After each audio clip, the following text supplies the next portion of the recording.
Hello, I'm Mayra Zurbarannucci. I work at the Joint Research Center at the Nature Conservation and Observations D6 unit. I'm happy to be here virtually in the Living Data 2025 and welcome to this presentation on the demonstration of the integration of Earth observation data into ecosystem services accounting in the European Union. Let's start with ecosystem extent. Is the spatial area covered by a particular ecosystem type. It refers to the geographical scope of an ecosystem and is the size of an ecosystem asset. Assets are contiguous spaces of a specific ecosystem type. This type of accounts are especially important for tracking changes in ecosystem services over time. Earth observation inputs for extent accounts are mainly land cover land use maps. Coordinate land cover for Europe at 100 meters resolution is a good option every 6 years with 4 points in time. However, there is also a newer version, which is Coordinate land cover plus at 10 meters resolution with less thematic depth. And then ESA land cover CCI, or Climate Change Initiative, which is global at 300 meters resolution with a wide temporal span. Then global dynamic land cover from Copernicus at 100 meters and 10 meters resolution. Here we have an example of an ecosystem extent map showing in the legend the different ecosystem types and representing them in the map. Wood provision is the ecosystem contributions to the growth of trees and other woody biomass.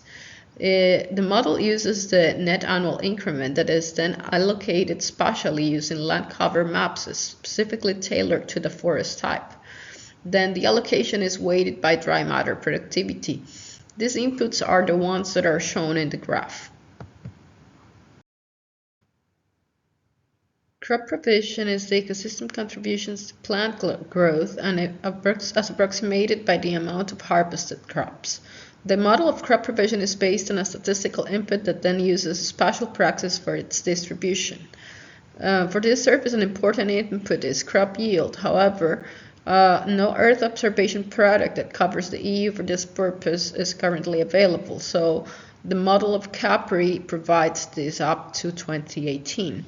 In the graph, these are inputs that support the model. You can highlight from here the EU crop map at 10 meters resolution as an alternative to Capri at 100 meters resolution, and also the higher resolution layers from croplands for crop type at 10 meters resolution for Copernicus.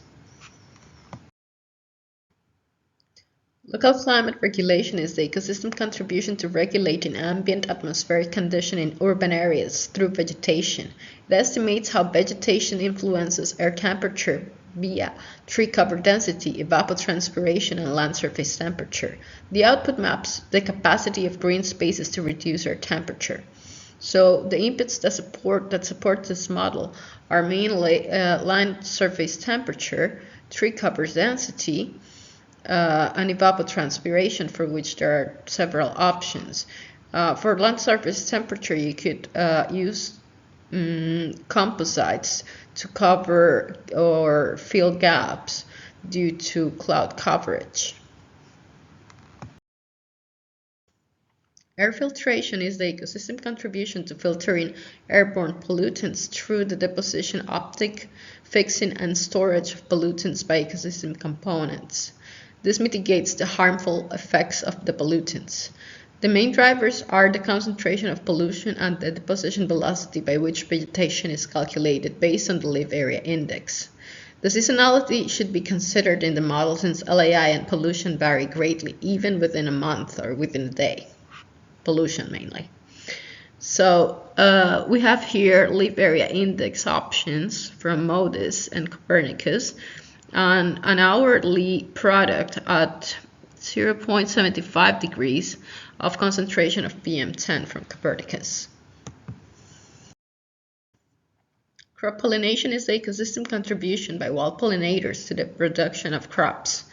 This service utilizes Earth observation, including climatic variables like temperature, precipitation, radiation levels, crop delineation, and ecosystem extent information to assess the suitability of areas for pollinators.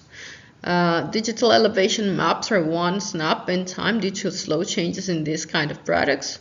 Copernicus climate and energy indicators are presented as an alternative to the original input to the model, which was derived from AgriForecast.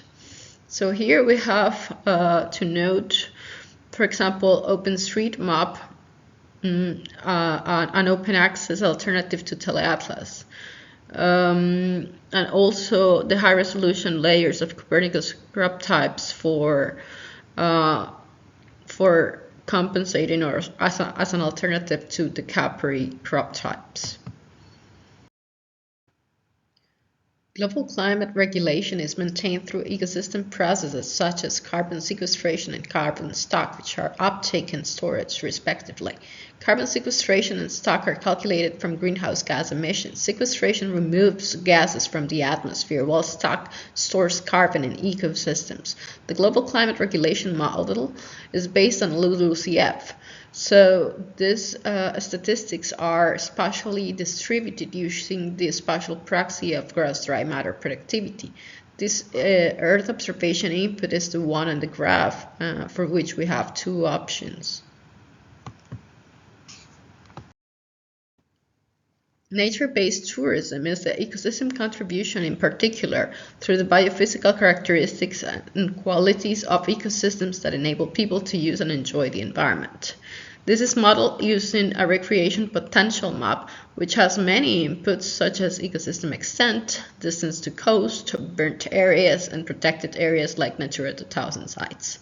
By quantifying the recreational value of different ecosystems, the approach allows for a more informed distribution of tourism activities. So the main inputs are statistics, so overnight stays, that are then distributed with the recreation potential map. And noteworthy inputs for this map are burnt areas, riparian zones, and OpenStreetMap for accessibility. All of these which are in vector format. Flood control estimates the regulation of water flow by ecosystem that mitigates or prevents potential damage to ecosystem assets and human lives. It is slope dependent. The ecosystem contribution is based on a scoring system for different types of land covers and soil hydraulic properties according to their capacity to reduce runoff. This is then adjusted by imperviousness, slope, and the presence of riparian zones with natural vegetation.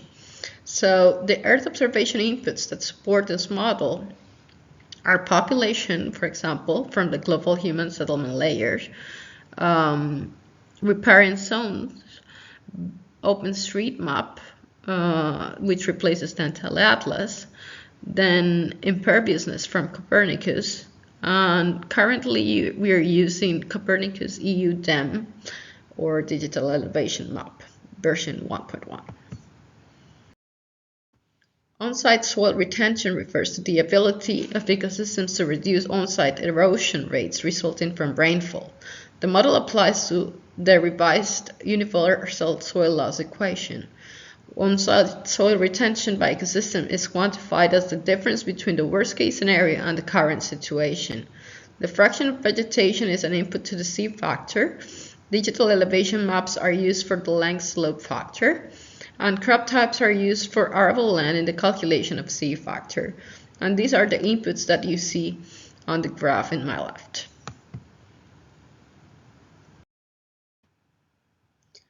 Conclusions and takeaways. Spatial dimension is crucial in the assessment of ecosystem services. Where they happen matters.